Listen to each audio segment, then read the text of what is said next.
Tentera Laut Diraja Malaya akhirnya diserahkan secara rasmi kepada Kerajaan Persekutuan Tanah Melayu pada 12 Julai 1958. Penaikan Panji Tentera Laut Persekutuan secara rasminya menandakan TLDM memikul tanggungjawab untuk mempertahankan perairan persekutuan.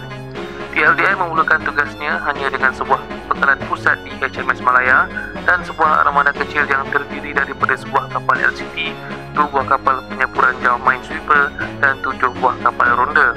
Pada 16 September 1963, TLDM dinamakan sebagai Tentera Laut Diraja Malaysia setelah pembentukan Malaysia. Kekuatan TLDM bertambah secara beransur-ansur setelah Malaysia dibentuk. 18 buah bot ronda kelas Chris telah ditempah dari firma Vosper dan bot-bot ini membentuk kekuatan pengawasan TLDM untuk tahun-tahun yang akan datang. Walau bagaimanapun, bot kelas Chris hanya dihadkan sebagai bot ronda pesisir pantai kerana mempunyai ketahanan operasi yang rendah. Selepas itu, kekuatan berperang TLDM bertambah dengan pembelian bot serang laju kelas Breeze dari firma Vosper sebanyak 4 buah. Kapal ini juga dikenali sebagai kelas perkasa dan dibina khas untuk TLDM dalam limbungan Vosper pada tahun 1967.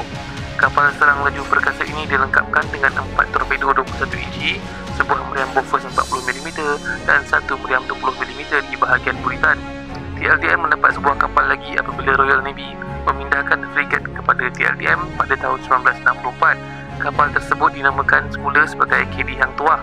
Semasa konfrontasi, KD Hang Tuah mengambil alih tugas pengawalan di perairan Tawau, Sabah. KD Hang Tuah berkhidmat dalam armada TLDM sehinggalah kapal ini diluncurkan tauliah pada tahun 1970 dan dilupuskan.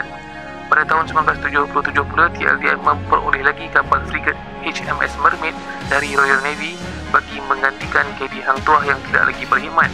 Kapal ini juga dinamakan sebagai KD Hang Tuah. KD Hang Tuah merupakan sebuah kapal frigate bersenjatakan meriam berkembar 102mm. KD Hang Tuah telah diluncurkan tauliah dan menjadi muzium di Lumut Perak.